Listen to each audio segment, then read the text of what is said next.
Hello friend, welcome to my channel से JD science classes में आप सभी का स्वागत है। जैसा कि हम UP triple SC video re exam के लिए हिंदी के प्रैक्टिस सेट सॉल्व कर रहे हैं, तो आज हमारा ये प्रैक्टिस सेट नंबर कितना होगा? 8वां होगा। तो आशा करता हूँ आप सभी अच्छे होंगे और आपकी तैयारी अच्छी चल रही होगी। तो अगर आप हमारे चैनल पर नए हैं तो चैनल को सब्सक्राइब कर लीजिएगा ताकि आपको नोटिफिकेशन मिलता रहे और आपको हम डेली प्रैक्टिस सेट दे ही रहे हैं। तो आइए देखते हैं। पहला प्रश्न है, देखिए यहाँ पे आपको पहले पैसेज आज हम लिए हैं गद्यांश से, तो इसी को आप पढ़कर यहाँ पर इन आंसरों को आपको देना है। नीचे कह रहे कि देखिए भाई, तो ये गद्यांश है। कह रहे कि क्वेश्चन नंबर 1 से 4 तक इसी गद्यांश को आपको पढ़कर आपको प्रश्नों का जवाब देना है। आइए देखते हैं, यहाँ से शुरू है। देखिए भाई, कह रहे कि आदिम आर्य घुमक्कड़ ही थे।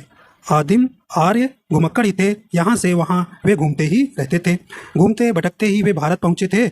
यदि घुमक्कड़ी का बाना उन्होंने ना धारण किया होता, यदि वे एक स्थान पर ही रहते तो आज भारत में उनके वंशज ना होते। भगवान बुद्ध घुमक्कड़ थे, भगवान महावीर घुमक्कड़ थे। वर्षा ऋतु के कुछ महीनों को छोड़कर एक स्थान में रहना बुद्ध के वश का नहीं था। ठीक, कह रहे कि 35 वर्ष, देखिए यहाँ 35 वर्ष की आयु में उन्होंने बुद्धत्व प्राप्त किया। कह रहे कि 35 वर्ष से 80 वर्ष की आयु तक जब उनकी मृत्यु हुई, आगे देखते हैं, मृत्यु हुई तो क्या हुआ भाई? 45 वर्ष तक वे निरंतर घूमते ही रहे। अपने आप को समाज सेवा और धर्म प्रचार में लगाए रहे। अपने शिष्यों से उन्होंने कहा था, चरथ भी कखवे चारिक हे भिक्षुओं घुमक्कड़ी करो। यद्यपि बुद्ध कभी भारत के बाहर नहीं गए, किंतु उनके शिष्यों ने उनके वचनों को सिर आंखों पर लिया और पूर्व में जापान, उत्तर में मंगोलिया, पश्चिम में मकदूनिया और दक्षिण में बाली द्वीप तक धावा मारा। मतलब ये लोग प्रचार प्रसार के लिए गए थे। श्रावण महावीर ने स्वच्छंद, देखिए यहाँ पे आपको स्वच्छंद का संधि विच्छेद भी बताना है। विचरण के लिए अपने वस्त्रों तक को त्याग दिया। दिशाओं को उन्होंने अपना अंबर बना लिया। वैशाली में, देखिए वैशाली में जन्म लिया। पावा में शरीर त्याग दिया। जीवन पर्यंत घूमते रहे। मानव के कल्याण के लिए, मानवों के राह प्रदर्शन के लिए। और शंकराचार्य 12 वर्ष की अवस्था में संन्यास लेकर कभी केरल, कभी मिथिला, कभी कश्मीर, कभी बद्रिकाश्रम में घूमते रहे। आगे देखते हैं, कह रहे कि कन्याकुमारी से लेकर हिमालय तक समस्त भारत को अपना कर्म क्षेत्र समझा। सांस्कृतिक एकता के लिए, समन्वय के लिए, श्रुति धर्म की रक्षा के लिए शंकराचार्य के प्रयत्नों से ही वैदिक धर्म का उत्थान हो सका। ठीक है, आइए देखते हैं, पहला क्वेश्चन है इसमें। फर्स्ट क्वेश्चन है आपका, कह रहे कि महात्मा बुद्ध ने जब बुद्धत्व प्राप्त किया तब उनकी अवस्था कितनी थी? यानी कि 12 वर्ष थी कि 35 वर्ष थी कि 45 वर्ष या 40 वर्ष? बताइए भाई कौन सा? तो अभी आपने पढ़ा था, इनकी उम्र कितनी थी? 35 वर्ष। ठीक है, आगे देखिए, कह रहे कि महावीर स्वामी का जन्म कहाँ हुआ था? कह रहे कि पावापुरी में, वैशाली में, कुशीनगर में या पारसौली में? तो कहाँ हुआ था भाई? अभी आपने देखा कि इनका जन्म वैशाली में हुआ था। ठीक है, आगे देखिए, अगला क्वेश्चन है, कह रहे कि श्रुति धर्म का क्या अर्थ है? कह रहे कि जैन धर्म है, बौद्ध धर्म है, मुस्लिम धर्म है, वैदिक धर्म है। तो ये कौन सा था भाई? तो ऑप्शन नंबर इसका कौन सा हो जाएगा? डी नंबर सही हो जाएगा, वैदिक धर्म। ठीक है, तो यहाँ देखिए, यहाँ पे इसका आंसर एकदम नीचे ही आपको मिलेगा। श्रुति का अर्थ देखिए, यहाँ पे देखिए, वैदिक धर्म का उत्थान हो सका। ठीक, चलिए आइए देखते हैं 4 नंबर क्वेश्चन। देखिए 1 से 4 से आपसे पैसे से रिलेटेड है। ठीक है भाई, कह रहे कि स्वच्छंद में कौन सी संधि है? देखिए स्वच्छंद आपका शब्द जो है कहाँ आया था भाई? ये आपका पैसेज में आया था, तो उसी को आपको इसका संधि का नाम आपसे पूछा है। कह रहे कि विसर्ग है कि दीर्घ है कि गुण है या व्यंजन संधि है? तो भाई कौन सा हो जाएगा इसमें? देखिए ऑप्शन डी हो जाएगा, इसमें व्यंजन संधि है। देखिए स्वच्छंद का संधि विच्छेद क्या करेंगे? स्व प्लस छंद। ठीक है, स्व प्लस छंद, तो इसका संधि विच्छेद हो जाएगा। तो ये आपका कौन सी संधि इसमें आएगी? व्यंजन संधि आएगी। ठीक है, चलिए नेक्स्ट क्वेश्चन है। देखिए कह रहे कि निम्न में दीर्घ स्वर नहीं है। देखिए दीर्घ स्वर, लघु स्वर में आपको हर वीडियो में आ रही क्वेश्चन बताते चला है, तो आप आराम से कर लेंगे। देखिए कह रहे कि बड़ी, बड़ाऊ, छोटाऊ, बड़ा। देखिए नहीं वाला पूछा है, नहीं, तो आप नहीं मतलब कौन सा हो जाएगा? सी नंबर सही हो जाएगा। ठीक है, देखिए आपके ये ऊ जो है, छोटा ऊ है आपका, कौन सा? हास्य स्वर है या लघु स्वर है जिसको बोलते हो। तो आपके हास्य स्वर कितने होते हैं? 4 होते हैं। छोटा आ होता है, छोटी ई होती है, छोटा ऊ होता है और भी री होता है ना। तो ये चार आपके हास्य स्वर हो गए। और दीर्घ स्वर कितने होते हैं आपको हमारे वीडियो बताते हैं, 7 होते हैं। तो कौन होते हैं? तो बड़ा होता है, बड़ी होता है, बड़ा ऊ, ए ओ, ए ऐ, पहले ऐ लिख लीजिए, ए ऐ ओ और औ। तो ये आपके 7 जो हैं कौन से होते हैं? दीर्घ स्वर। तो भाई हास्य स्वर किसे कहते हैं? जिन्हें आप जिन वर्णों को उच्चारण करने में बहुत कम समय लगता है उन्हें आप हास्य स्वर कहते हैं, ठीक है। और जिन वर्णों को उच्चारण में ज़्यादा समय लगता है उन्हें दीर्घ स्वर कहते हैं। और एक आप प्लुत स्वर होते हैं जिनमें दीर्घ स्वर से कम 2 से 3 गुना समय लगता है, उसको हम प्लुत स्वर कहते हैं, जैसे ओम, ठीक है। तो इस प्रकार आपका यहाँ सी सही हो जाएगा। चलिए आगे चलते हैं। अगला क्वेश्चन देखिए भाई क्या है, कहने की निम्न में से अंतास्त व्यंजन कौन सा है? तो बोलिए अंतस्थ व्यंजन कौन सा है? का है कि चा है कि टा है या है? तो कौन सा हो जाएगा भाई? तो ऑप्शन नंबर यहाँ पे डी नंबर सही हो जाएगा। देखिए हमने आपको हर बार बताते हैं अंतास व्यंजन कितने हैं? 4 होते हैं। कौन कौन से? या र ला वा, ठीक है। तो आप इनको याद करिए, ठीक है। अंतास व्यंजन कितने हैं? 4। तो डी सही हो जाएगा। चलिए आगे चलते हैं। आइए देखते हैं कहने कि निम्न में से कौन एक अल्प प्राण व्यंजन है? तो अल्प प्राण क्या होता है भाई? कहने कि जिन व्यंजनों के उच्चारण में कम हवा निकले उसे हम अल्प प्राण कहते हैं। जैसे का हो गया, बहुत कम हवा निकल रही, ग, अंगा, ठीक है। तो ये आपके क्या होते हैं? अल्प प्राण। तो आप हर वर्ग का कौन सा? हर वर्ग का पहला, तीसरा, पांचवा, ठीक। पहला, तीसरा, पांचवा ये किसके अंतर्गत आते हैं? अल्प प्राण के हर वर्ग का पहला, तीसरा, पांचवा ये अल्प प्राण होते हैं। तो अब इसमें देखिए भाई कौन सा हो जाएगा? तो ऑप्शन नंबर 7 का कौन सा हो जाएगा? डी नंबर सही हो जाए, सॉरी ए नंबर सही हो जाएगा, ठीक है। तो का जो है अल्प प्राण व्यंजन के अंतर्गत आएगा। अब देखिए इसे आप यहीं देख लीजिए, महाप्राण किसे कहते हैं भाई? महाप्राण किसे कहते हैं? तो महाप्राण भी याद कर लीजिए, महाप्राण। तो इससे आपके क्वेश्चन बनते हैं, ठीक है भाई। एक क्वेश्चन आपको यहाँ से बनते हैं। देखिए महाप्राण किन्हें कहते हैं? जिन व्यंजनों के उच्चारण में अधिक हवा निकले उसे हम महाप्राण कहते हैं, ठीक। तो जैसे ख, तो आप खा तेजी से बोल रहे हैं, ख हवा ज़्यादा निकल रही, घ, ठीक। तो इस प्रकार आपके क्या होते हैं? तो हर वर्ग का दूसरा व्यंजन, चौथा व्यंजन, क्या भाई? हर वर्ग का दूसरा व्यंजन और चौथा व्यंजन आपका किस में आएगा? महाप्राण में आएगा, ठीक है। आगे चलते हैं। आइए देखते हैं। आप देखिए यहीं पर आप इससे भी क्वेश्चन आता है, करें कि अघोष वर्ण कौन सा है? पा है, घा है, बा है, अंगा है। तो कौन सा हो जाएगा भाई? तो ऑप्शन नंबर इसका ए नंबर सही हो जाएगा। अघोष वर्ण जो है पा आपका यहाँ है, ठीक। देखिए अघोष वर्ण में कौन से वर्ग के आते हैं? हर वर्ग का पहला और दूसरा व्यंजन जो हर वर्ग का, वो आपके अघोष वर्ण के अंतर्गत आता है, ठीक है। आगे देखते हैं। अब यहीं पे और जान लीजिए भाई, घोष और सघोष जी का बोला थी, ठीक है। घोष और सघोष, ठीक है। तो देखिए हर वर्ग का तीसरा, चौथा और पांचवा, क्या भाई? हर वर्ग का तीसरा, चौथा, पांचवा व्यंजन जो है वो घोष या सघोष के अंतर्गत आता है, ठीक है। जैसे फा, ठीक। तो ये आपका कैसे आ जाएगा? ये आपका कौन सा हो जाएगा भाई? पहला और दूसरा, तीसरा और चौथा और पांचवा, तीसरा, चौथा, पांचवा। तो भाई ये नहीं होगा, फा नहीं होगा, ठीक है। ये आपका घोष या सघोष के अंतर्गत कौन कौन आएगा? तीसरा, हर वर्ग तीसरा, चौथा और पांचवा, जैसे बा हो गया, ठीक है। आगे चलते। ये देखिए कहने की हिंदी की बा ध्वनि है, यानी कि दंतास ध्वनि है, ओष्ठ ध्वनि है, मूर्धन्य ध्वनि है या तालब ध्वनि है। तो कौन से? तो आपका ऑप्शन नंबर यहाँ कौन सा हो जाएगा? बी नंबर सही हो जाएगा। ओष्ठ ध्वनि के अंतर्गत बा आता है। देखिए ओष्ठ ध्वनि के अंतर्गत जैसे पा, फा, ब, भा, ठीक। ये आपका पा, फा, ब, भा, ये आपके और माँ, ठीक है, माँ भी आता है। तो ये आपके ओष्ठ ध्वनि के अंतर्गत आएंगे। देखिए आपका जो जब बोलते हैं तो पा, तो दोनों ओंठ मिल रहे हैं, तो ऐसे याद कर लीजिए, ओंठ दोनों मिल रहे हैं, तो वो पा, फा, ब, भा के अंतर्गत आएगा, ठीक। और देखिए मैंने आपको बता रखा है के, टी, यम, डी और वी याद रखिएगा, ठीक। का मतलब के मतलब कंठ वर्ग के, जैसे का, खागा। ता मतलब तालु, चाचा। पा, माँ मतलब मूर्धन्य, ठीक। और दा मतलब दंत। तो वी मतलब ओष्ठ। तो इस के अंतर्गत आपके आएंगे, ठीक है, ठीक।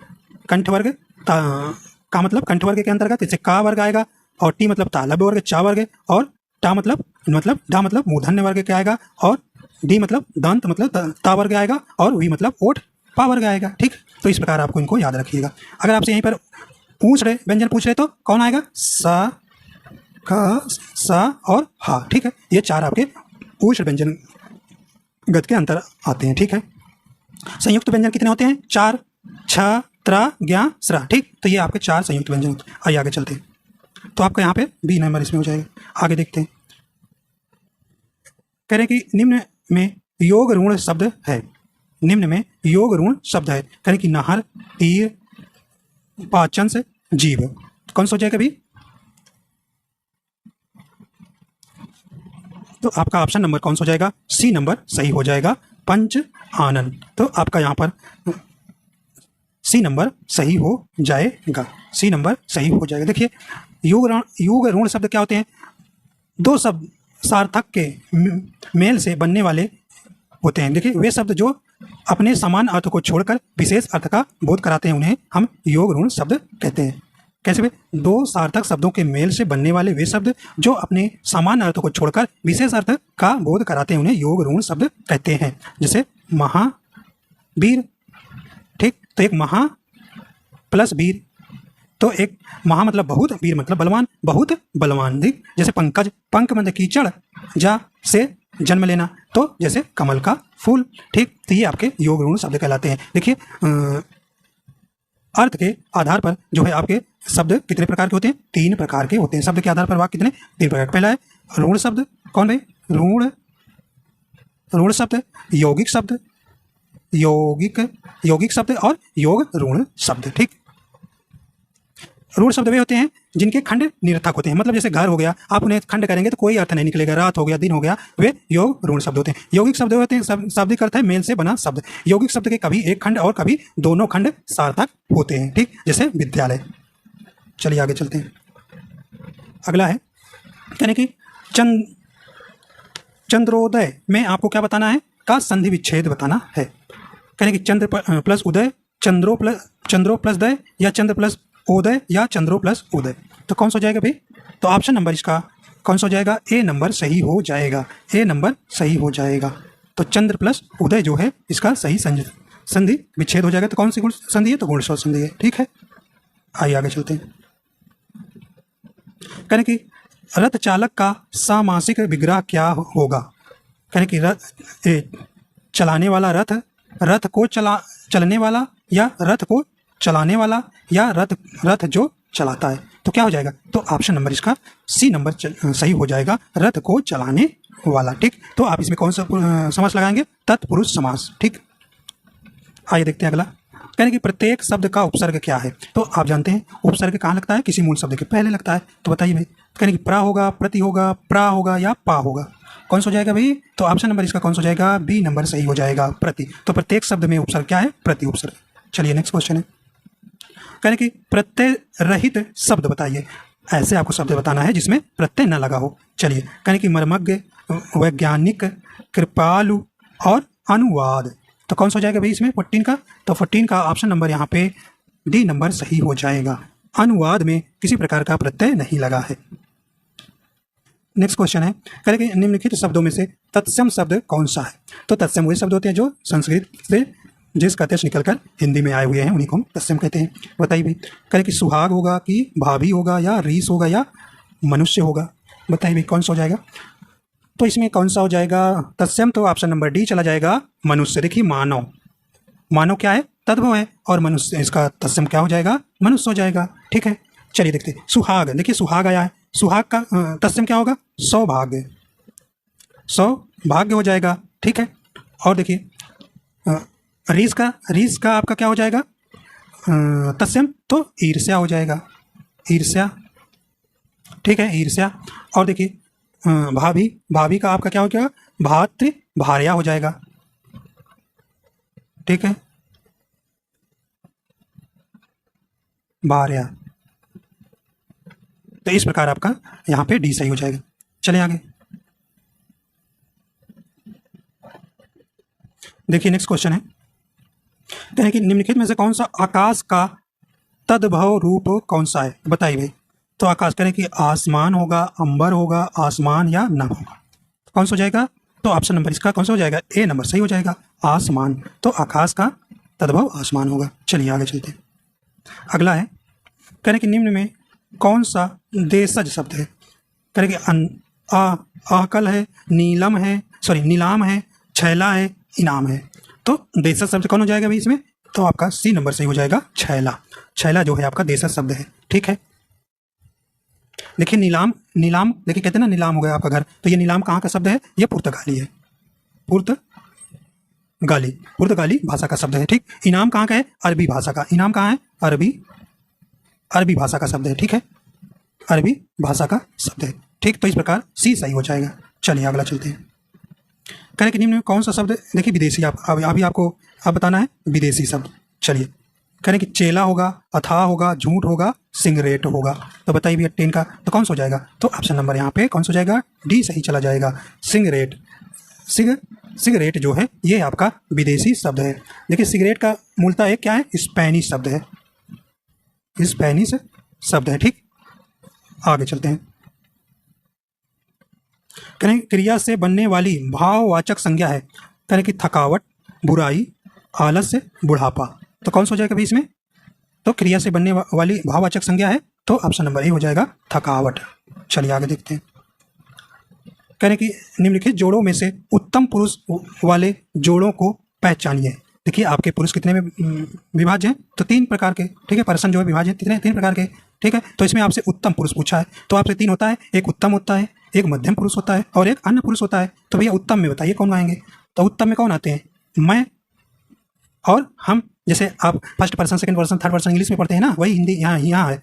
आई बी आपका फर्स्ट पर्सन में आता था, यू आपका सेकंड पर्सन में आता था ना, तो वही तो यहाँ भी है। तो वाह, दे, वे, ही, सी, इट ये अन्य पुरुष में आते थे, तो यहाँ वाह वे आपका अन्य पुरुष हो जाएगा, तुम, तू, तुम आपका मध्यम पुरुष हो जाएगा। तो ए नंबर आपसे पूछा है उत्तम पुरुष, तो ये सही हो जाएगा। चलिए करें कि निम्न में विशेषण शब्द बताइए। करें कि लाघव, महत्व, लघुता या महत। कौन सा हो जाएगा? तो ऑप्शन नंबर इसका 21 का डी नंबर सही हो जाएगा, महत। चलिए आगे चलते हैं। करें कि माँ ने पिताजी से सामान मंगवाया, यह क्रिया का कौन सा रूप है? करें कि अकर्मक क्रिया, अज्ञार्थक क्रिया, द्विकर्मक क्रिया या प्रेरणार्थक क्रिया। तो कौन सा हो जाएगा? तो ऑप्शन नंबर इसका डी नंबर चला जाएगा, प्रेरणार्थक क्रिया। देखिए प्रेरणार्थक क्रिया क्या होती है? जो कर्ता स्वयं कार्य न करके किसी दूसरे से करवाता है, वहाँ पर आपका प्रेरणार्थक क्रिया आती है। तो यहाँ पर माँ जो है स्वयं कार्य न करके पिता से सामान मंगवा रही है, तो यहाँ आपका प्रेरणार्थक क्रिया हो गई। ठीक, चलिए आगे चलते हैं। करें कि निम्न में अव्यय है सीता, मोहन, गंगा या के बाद। बताइए कौन सा हो जाएगा? तो ऑप्शन नंबर इसका कौन सा हो जाएगा? डी सही हो जाएगा, के बाद। देखिए अव्यय क्या होते हैं? ऐसे शब्द जिनमें लिंग वचन पुरुष, कारक आदि के कारण कोई भी कार्य नहीं आता है, उसे हम अव्यय कहते हैं। जैसे कब, आज, किंतु, परंतु, क्यों, जब, तब और तथा अतः। ठीक, ये सब आपके अव्यय के अंतर्गत आएंगे। ठीक, तो अव्यय आपके कितने प्रकार के होते हैं? 4 प्रकार के। क्रिया विशेषण, संबंध बोधक, समुच्चय बोधक और विस्मयादि बोधक। चलिए आगे चलते हैं। अगला क्वेश्चन है यानी कि सौदामिनी का पर्यायवाची है। सौदामिनी का पर्यायवाची है यानी कि गंगोत्री है, व्यापारी है, दारा है, विद्युत है। तो कौन सा हो जाएगा? तो ऑप्शन नंबर इसका डी नंबर सही हो जाएगा, सौदामिनी का जो पर्यायवाची है वो विद्युत हो जाएगी। आइए अब देखते हैं इसके, जैसे बिजली, चपला, दामिनी, विद्युत, तड़ित, क्षण प्रभा, ये कुछ सौदामिनी के क्या है? पर्यायवाची है। ठीक, तो यहाँ डी सही हो जाएगा। आगे देखते हैं। कह रहे कि जंगम का विलोम शब्द है, बताइए। कह रहे कि अगम, दुर्गम, अस्थावर या चंचल। तो कौन सा हो जाएगा? तो ऑप्शन नंबर यहाँ पे सी नंबर सही हो जाएगा, अस्थावर। तो जंगम का विलोम अस्थावर। अगला देखिए। कह रहे हैं कि जिसको भूमि के अंदर की जानकारी हो के लिए सही शब्द का चयन कीजिए। मतलब जिसको भूमि के अंदर की जानकारी हो उसके लिए एक शब्द क्या कहते हैं, कह रहे हैं कि भूधर कहते हैं, भूगर्भ वेत्ता कहते हैं, या पुराविद कहते हैं, या पार्थिव कहते हैं। तो कौन सा हो जाएगा, तो ऑप्शन नंबर यहाँ बी नंबर सही हो जाएगा। भूगर्भ वेत्ता बोलते हैं जिसको भूमि के अंदर की जानकारी है। चलिए आगे चलते हैं। नेक्स्ट क्वेश्चन है, रंग शब्द का युग्म का सही अर्थ है।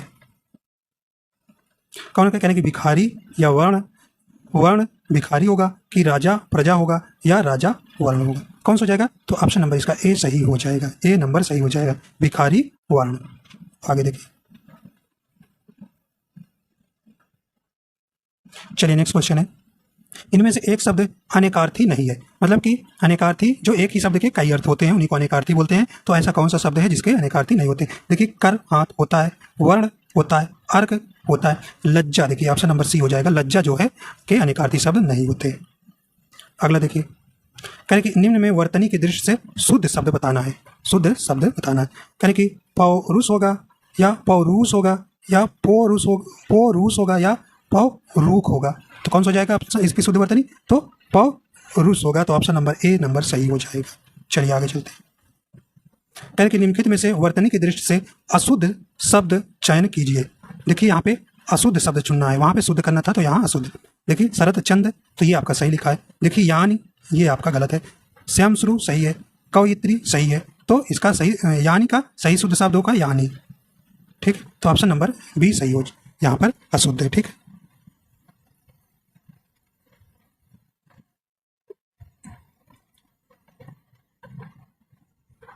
आइए देखते हैं अगला क्वेश्चन है। करें कि निम्न में संप्रदान कारक का पर सर्ग है, तो बताइए भी कौन सा हो जाएगा। करें को लिए या पर या से या ने, कौन सा हो जाएगा, तो कौन सा हो जाएगा ये, तो ऑप्शन नंबर इसमें कौन सा हो जाएगा, ए नंबर सही हो जाएगा, को के लिए। तो संप्रदान कारक के लिए क्या हो जाएगा, को के लिए इसका चिन्ह कारक चिन्ह हो जाएगा, तो ए नंबर सही हो जाएगा। तो आप जानते हैं कारक चिन्ह कारक कितने होते हैं, 8 प्रकार के होते हैं। तो पहला है कर्ता का चिन्ह क्या है, ने होता है, कर्म का को होता है, करण का से द्वारा होता है, से द्वारा चिन्ह होता है, और संप्रदान का, ये संप्रदान का को के लिए हो गया। ठीक, और अपादान का से कारक चिन्ह होता है, संबंध का की खे होता है, और अधिकरण का में पर होता है। ठीक, और संबोधन का हे हरे होता है। ठीक, तो इस प्रकार ए यहाँ सही हो जाएगा। चलिए आगे चलते हैं। करके दिए गए विकल्पों में से कौन सा पुरलिंग है, तो आपको यहाँ पर शब्द कौन सा बताना है, पुरलिंग शब्द बताना है। 32 का कौन सा हो जाएगा, कि विदुषी, छात्रा, शिष्या, पड़ोसी। देखिए इमा अच्छी अच्छा विशेषण लगा के आप चेक करेंगे। तो विदुषी अच्छा है या अच्छी, अच्छी सही पढ़ रहा है तो ये स्त्रीलिंग हो गया। छात्रा अच्छा है या अच्छी है, छात्रा अच्छी होती है तो स्त्रीलिंग हो गया। पड़ोसी अच्छी है या अच्छा है, तो अच्छा है, तो ऑप्शन यही हो सही हो जाएगा। और शिष्या क्या होता है, अच्छी, तो ये स्त्रीलिंग हो जाएगा, तो सी सही हो जाएगा। चलिए आगे चलते हैं। कह रहे कि निम्नलिखित में से कौन सा शब्द स्त्रीलिंग है, कह रहे कि मालिक, कहार, पाठक या योगनी, तो कौन सा हो जाएगा 33 नंबर का क्वेश्चन का डी नंबर सही हो जाएगा। योगनी जो है स्त्रीलिंग है। ठीक, चलिए अगला देखते हैं। आइए देखते हैं। कह रहे कि निम्नलिखित शब्दों में से एक वचन वाला शब्द आपको बताना है, एक वचन वाला शब्द बताना है, कौन सा हो जाएगा। कह रहे कि प्राण, दर्शन, ऊंट, तेल, तो कौन सा हो जाएगा। तो एक वचन वाला शब्द आपका कौन सा हो जाएगा, तो ऑप्शन नंबर इसका कौन सा हो जाएगा, 34 का डी नंबर सही हो जाएगा, डी नंबर सही हो जाएगा, तेल। तो ये एक वचन है। ठीक, देखिए एक वचन वाले कुछ सदैव एक वचन वाले शब्द कौन होते हैं, जैसे आप जानते हैं माल होता है, जनता, जनता, सामान, सामग्री, सामग्री, सोना। ठीक, ये कुछ जो हैं आपके हमेशा एक वचन में होते हैं। तो ऐसे याद देखिए बहुवचन में हमेशा कौन से शब्द आते हैं, जैसे प्राण हो गया, तो यहाँ पे प्राण आपका बहुवचन है। दर्शन, दर्शन भी आपका बहुवचन हमेशा आता है। आंसू, आंसू, होश, बाल, कभी बाले आप नहीं करेंगे, हस्ताक्षर। ठीक है, तो ये आपके हमेशा बहुवचन में आते हैं। आइए आगे चलते हैं। 35 नंबर क्वेश्चन कह रहे हैं कि निम्नलिखित वाक्यों में से अपूर्ण भूतकाल को पहचानना है। चलिए, कह रहे कि रामू खाना खा रहा था। माँ खाना बना चुकी है। मुझे बाहर जाना है, हम घूमने जाएंगे। तो कौन सा हो जाएगा? तो देखिए अपूर्ण भूतकाल आपसे पूछा है, तो ए नंबर सही हो जाएगा। रामू खाना खा रहा था, अभी तो पूरी तरह से खाया नहीं है, ठीक, तो ए नंबर सही हो जाएगा। पुस्तक पढ़ी जाती है में कौन सा वाच्य है? ठीक, कौन सा वाच्य? तो वाच्य आपके 3 प्रकार के होते हैं, कृतवाच्य, कर्मवाच्य, भाववाच्य। तो बताइए इसमें कौन सा हो जाएगा? तो पुस्तक पढ़ी जाती है, तो कौन सा हो जाएगा? तो बी नंबर इसका सही हो जाएगा, कर्मवाच्य है। अगला देखिए, कह रहे कि मुझे बताओ कि तुम्हारा जन्म कब और कहाँ हुआ था। वाक्य का भेद बताइए। सरल वाक्य है, आश्रित वाक्य है, संयुक्त वाक्य या मिश्र वाक्य। तो कैसा ये शब्द है? तो ऑप्शन नंबर यहाँ पे डी हो जाएगा। देखिए और शब्द आया है, तो और से या परंतु किंतु ये शब्द आते हैं, तो ये आपके समुच्चय बोधक शब्द कहलाते हैं, और जो ये शब्द जहाँ दिखेगा वो आपका मिश्रित वाक्य के अंतर्गत आता है, ठीक। तो ये आपका मिश्रित वाक्य है, ठीक। कर कि मुझे कल 2 किलो लीची खरीदने हैं। देखिए खरीदने हैं नहीं, गलत है यहाँ पे। देखिए कोई त्रुटि नहीं है, त्रुटि पहचाने। मुझे कल में इसमें त्रुटि है, 2 किलो में त्रुटि है, या लीची खरीदने हैं, तो यहाँ पे गलत है। सी नंबर में सही हो जाएगा, लीची खरीदनी है आएगा, ने के तरह पे नहीं आ जाएगा, खरीदनी है, ठीक। आइए आगे चलते हैं। अगला देखिए चिन्ह से संबंधित है।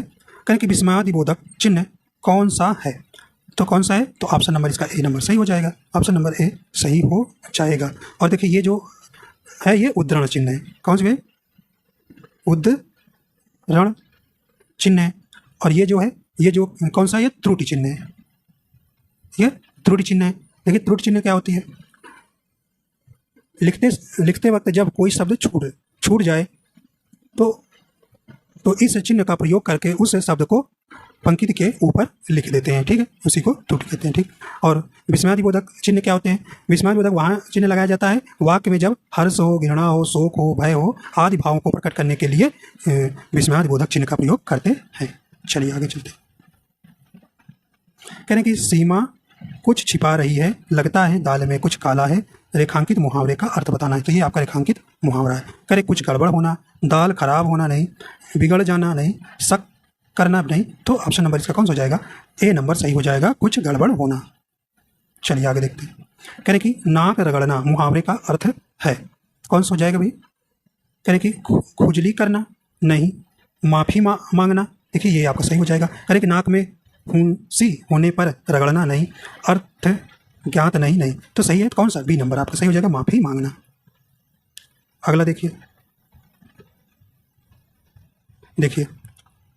करें कि होनहार विद्वान के होत चिकने पात लोकोक्ति का सही अर्थ है।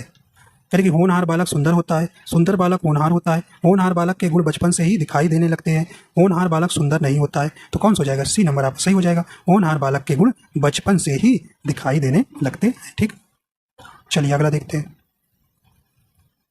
कह रहे कि ठीक ठीक न्याय हो जाना के लिए उचित लोकोक्ति चुने।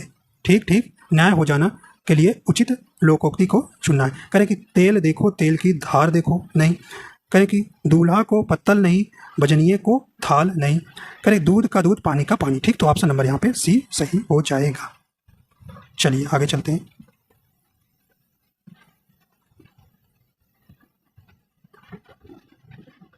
आगे देखते हैं। कहने की बृहदाकार एवं श्रेष्ठ रचनाओं का जो सार गद्य या पद्य में प्रस्तुत किया जाता है वह वाक्य कहलाता है। कहने की सारानुवाद, छायानुवाद, व्याख्यानुवाद, शब्दानुवाद। कौन सा हो जाएगा भाई? 44 नंबर का। तो ए नंबर आपका सही हो जाएगा, ए नंबर सही हो जाएगा, सारानुवाद कहते हैं, ठीक। अगला है देखिए, कहने की कन्नौजी हिंदी की किस उपभाषा की बोली है? तो बताइए भी कौन सी भाषा का हो जाएगा कन्नौजी?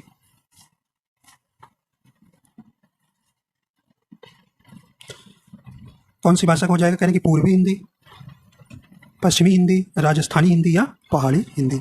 तो 45 का कौन सा हो जाएगा? तो ऑप्शन नंबर यहाँ पे बी नंबर सही हो जाएगा, पश्चिमी हिंदी की। कौन सी? कन्नौजी जो है आपकी पश्चिमी हिंदी के अंतर्गत आती है। देखिए पश्चिमी हिंदी के अंतर्गत कौन कौन सी बोली आती हैं? जैसे बुंदेली आती है, बुंदेली, कन्नौजी और ब्रज भाषा, खड़ी बोली, खड़ी बोली और बांगरू। बांगरू, ठीक है, बांगरू। तो ये आपकी कौन कौन सी बुंदेली, कन्नौजी, ब्रजभाषा, खड़ी बोली जिसे कौरवी बोलते हैं, बांगरू जिसे हरियाणवी भी कहते हैं। तो ये पश्चिमी हिंदी की बोलियाँ हैं। देखिए पूर्वी हिंदी की कौन सी आती है? अवधी, बघेली, छत्तीसगढ़ी। कौन सी? अवधी, बघेली, छत्तीसगढ़ी। ठीक, चलिए आगे चलते हैं। तो ये आपका बी नंबर सही हो जाएगा। अगला क्वेश्चन है, कहने कि काउंटर्स एक्शन के लिए सटीक हिंदी अनुवाद बताइए। कहने कि जवाबी कार्रवाई, मार गिराना, द्रुतगामी कार्य या उपेक्षित कार्य। तो कौन सा हो जाएगा अभी? तो ऑप्शन नंबर इसका ए नंबर सही होगा, जवाबी कार्रवाई। ठीक है, आइए अगला देखते हैं। कहने कि प्रेम सागर किसकी रचना है? प्रेम सागर किसकी रचना है? तो किसकी है? तो ऑप्शन नंबर इसका सी हो जाएगा, लल्लू लाल जी की प्रेम सागर रचना है। ठीक है, आइए आगे देखते हैं। नेक्स्ट क्वेश्चन है, कहने कि अंधेर नगरी नाटक के रचनाकार हैं। कहने कि जयशंकर प्रसाद है, मोहन राकेश है, भारतेंदु हरिश्चंद्र या भीष्म साहनी है। तो कौन है वे अंधेर नगरी के नाटक के रचनाकार? तो ऑप्शन नंबर सी हो जाएगा, भारतेंदु हरिश्चंद्र। चलिए नेक्स्ट क्वेश्चन है, कहने कि निम्नलिखित में से रीतिकाल के कवि हैं। तुलसीदास है, कबीरदास है, वृंद है या सूरदास है। तो बताइए, तो रीतिकाल के कवि कौन है? ऑप्शन नंबर सी हो जाएगा, वृंद जो है रीतिकाल के कवि है। देखिए रीतिकाल के कवि और कुछ है, जैसे केशव है, केशव, चिंतामणि, चिंतामणि, चिंतामणि हो गए, बिहारी हो गए, मतीराम हो गए, भूषण हो गए और घनानंद। ठीक, तो ये आपके रीतिकाल के कवि के अंतर्गत आते हैं। ठीक, और ये तुलसीदास जो है ये भक्ति काल के हैं, सूरदास भी भक्ति काल के अंतर्गत आते हैं, कबीरदास जो है भक्ति काल के निर्गुण शाखा के ज्ञान मार्गी उप शाखा के महानतम कवि हैं। ठीक, आइए देखते हैं लास्ट क्वेश्चन। लास्ट क्वेश्चन है, कहने कि रामधारी सिंह दिनकर को किस कृति पर साहित्य अकादमी पुरस्कार मिला था? तो किस पे? तो ऑप्शन नंबर इसका सी नंबर सही हो जाएगा, संस्कृत के 4 अध्याय के लिए इन्हें साहित्य अकादमी पुरस्कार मिला था। देखिए उर्वशी के लिए ज्ञानपीठ पुरस्कार मिला था। क्या वे? ज्ञानपीठ पुरस्कार इन्हें मिला था। और एक याद रखिएगा, महादेवी वर्मा। चलिए इतना याद रखिए। तो इस प्रकार आप इनको याद रखिएगा कि साहित्य अकादमी पुरस्कार जो मिला था किससे? संस्कृत के 4 अध्याय को। ठीक, तो इस प्रकार आपके 50 क्वेश्चन कंप्लीट हो जाते हैं। तो आशा करता हूँ आपको पसंद आया है। अगर पसंद आए तो मेरे चैनल पर नए तो चैनल को सब्सक्राइब कर लीजिएगा और लाइक एंड शेयर कर दीजिएगा। वीडियो देखने के लिए आपका बहुत बहुत धन्यवाद।